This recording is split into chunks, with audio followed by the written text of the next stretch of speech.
Hey, what's up guys, it's Sal here, and the TECNO Phantom 9 just launched today, but I've had it as my daily driver for the past 2 days now, and this video is simply all about my experience with this device, things I've liked and things that I felt were not so great. Without further ado, let's get to the video.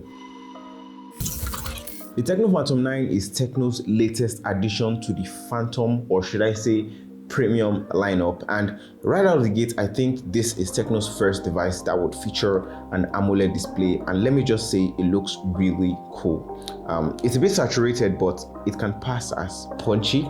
So we'll start with the classic unboxing. The package of the Phantom 9 is a little toned down from what we had on the Phantom 8, but nonetheless it still looks premium, and you can even see that on-screen fingerprint pattern, which we'll dive into much later in this video. Opening the box still shows you some more premium packaging and gradient designs all around. The first thing here is the gift box, which houses the SIM ejector tool. Inside is also the specification manual, which shows that it supports the Glow 4G band, the user manual, 12 plus 1 month warranty, and this soft feeling silicone case, which feels good in the hand and also feels good in the device. I haven't taken it off since I've had it. After that, we get the Phantom 9 itself inside the box, and we'll be getting to that much later in a bit. Underneath the device, we have a black TECNO headphone, charging cable, and a regular power adapter, which doesn't fast charge. On the wrapper of the Phantom 9, we have the 4 main highlights that TECNO displays, and they are the triple AI cameras on the back, the in-display fingerprint reader, the dual front flash, the huge 128GB of storage, 6GB of RAM, pretty much everything when you hear the price. The ticket wrap-up shows you the 6.4-inch panel and that gorgeous Aurora gradient back from blue to purple with the gradients on the design. Hands down one of the best TECNO designs I've seen to date. On the front of the device, we've got the huge 32-megapixel camera, and above that is the speaker, the dual flashlights, what's supposed to be the ambient light sensor, and at the top is where we've got the secondary microphone port, and on the right is the power button and the volume rocker keys that goes with it. It's a 7.8mm thick device, and the camera protrudes on the back, but putting the case makes it feel much smoother and grippable. On the bottom of the device is where I've got the main microphone, the regular USB port, and the single speaker. I kind of wish the TECNO Phantom 9 had a USB-C port, but hey, it doesn't. On the left side, we've got the micro SD card, the dual nano SIM slots, and on the back is where we've got the triple camera setup, normal, wide, and a portrait lens, and the Phantom branding. And towards the bottom is where we've got the TECNO branding, and no other inscription is on here. Looking at the whole of the back of the phone, it makes it look really cool. It's a polycarbonate material though, and it looks pretty nice, but as I said, I simply covered it during my use with the case that came with it in the box. And yes, the device itself is gorgeous, but I didn't want to ruin this device. It took about 2 minutes to boot and set up the Phantom 9 with the in-display fingerprints and the face unlock. From that point on, it's iOS 5 based on Android 9 Pie. Now back to the display. As far as the specs, we're getting a 2340 by 1080p AMOLED display with a PPI of 403, and on the Phantom 9 videos were rendered quite well. I must say that it actually feels good using a 1080p AMOLED HD display on the TECNO device on this brand, and I didn't have any complaints about video. However, the graphics card that comes with the MediaTek's Helio P35 of the late 2018 on this device is the PowerVR GE8320, and according to most benchmarks, you might not be able to enjoy 3D games on here, but games with flat graphics like Shadow Fight and Altos Odyssey will do excellent because it doesn't demand too much in terms of higher frame rates. You also get eye care and read mode. Eye care basically dims the overall display regardless, and read mode works in specific apps, but both of them perform the same functions. Again, just to help you with the blue light shining into your eyes. You have a water drop notch on this guy, and you can hide it if you want, which makes it, in my opinion, very tacky.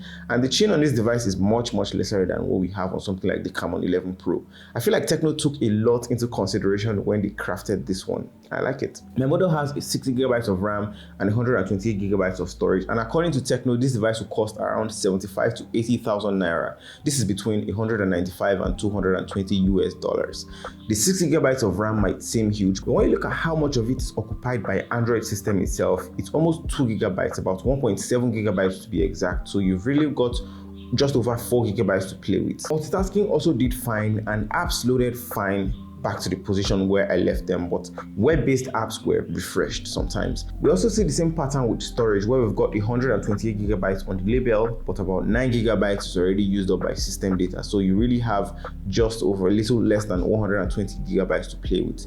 I think it's still very much enough. Just like the other iOS and XOS devices, there's this smart panel that you can quickly access apps if you want. You can add apps you want to quickly access and tools you will need frequently, so you get them as fast as possible. Of course, what I really like about the smart panel is that I can easily screen record.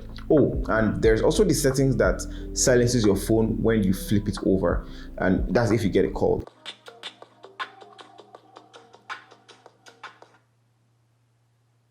I don't know how fast this will be if you flip your phone, but it exists for emergency purposes. Performance for me generally was smooth, and I could tolerate some of the animations and some of the things that iOS comes with. And there are some things that I wanted to change. Like, I got a lot of ads on this device, which I actually found quite annoying, but you can turn it off in the settings. It's got an octa-core processor, the Helio P35, like I mentioned, and this processor really defines the overall flow of this device. I feel it could be better, but then again, I feel that way about a lot of things, as I said. Just like the cool on-screen optical fingerprint scanner, it's not super fast, and you would have to rest your hand on it to unlock it. Face unlock was actually pretty fast though, but it doesn't have any extra layer of security. There's a 3500 milliamp hour battery on this device, and I didn't get a full day of use with this device. Sometimes I even noticed the battery going down on me. You know, the Phantom 9 is reliable, but it only did shine when I used it lightly or moderately, but not too much for my heavy use. If you ever notice the battery life on the device going low though, there's this thing called WhatsApp mode, and spoiler alert, it has nothing to do with WhatsApp. You're welcome. So basically, this WhatsApp mode is really useful, and what it does is that it ensures that only the apps you open use the data at that moment, and when you close the app, it doesn't use your data anymore. I'm sure you know that there are some apps that use your data in the background even when it's closed. This WhatsApp mode ensures that you only use your data when you want, and I personally think this is a brilliant idea, especially if you want to save data. Now, about charging, my charging experience went something like this. From 1% to 40%, it took 30 minutes. It took another 1 hour and 30 minutes to get to 87%, and an additional 22 minutes to get to 100%, which is basically 2 hours and 30 minutes approximately to get from 1% to 100% on the regular charger provided. I wish you could fast charge. I wish it had USB-C. I wish it had a fast charger in the box. I wish. There's Bluetooth 4.0 and no mention of whether it's a low energy Bluetooth, and it also has a native screencast and OTG as well. As far as the sound quality of the Phantom 9 sounds pretty decent, and here is how it performs. This is how the TECNO Phantom 9 sounds when you're recording audio. I'm holding the phone in the same way I would hold it when I'm making a phone call. Let me know what you think about the sound quality in the comment section down below.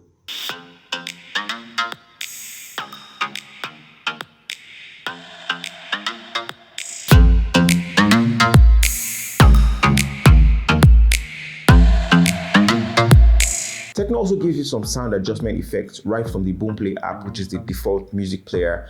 You can adjust the EQ, you can adjust the music effects, the bass, and the overall sound. You've got 3 main cameras on the back of the Phantom 9. You've got a 2 megapixel f1.8 depth sensor, a 16 megapixel main camera which has an aperture of f1.8, as well as the 8 megapixel wide angle camera with an aperture of f2.4. The main camera on the Phantom 9 gives you video mode where you can record 1080p, which is the highest, and you can reduce it if you want. AI camera is the default mode, and it also shoots HDR. And just like the video mode where you will see the modes for the camera, you've got macro mode for super close shots, wide angle, 1x and 2x. We've also got beauty mode, bokeh mode for background blurs, AR shots for face emojis, and panorama mode. On the 32 megapixel, replacing the panorama mode is the wide selfie mode, the AR shot, portrait mode, beauty mode, AI camera, and video mode. I actually did like the selfies I took with the 32 megapixel camera. The portrait mode on the front camera also did a decent job of blurring the background, but of course you still have some overexposure here and there. The dual front-facing flash really came into good use even in the absence of light.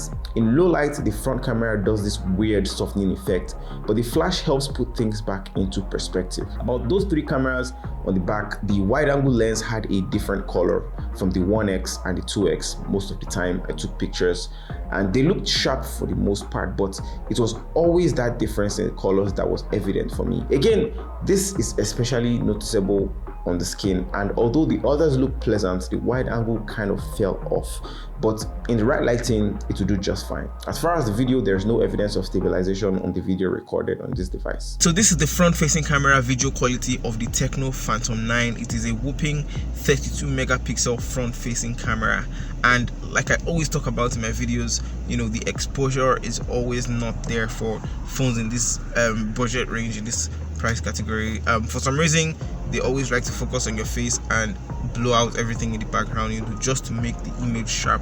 And I can actually understand the skin tones on this camera actually looks really good. I like the colors of the skin tones and things that are not overexposed. As you can see, if I put my hand in frame here, it focuses on everything else and nothing is really blown out per se. But when I take my hand out, I'm just like, everything is blown out. It's just my face and white everywhere.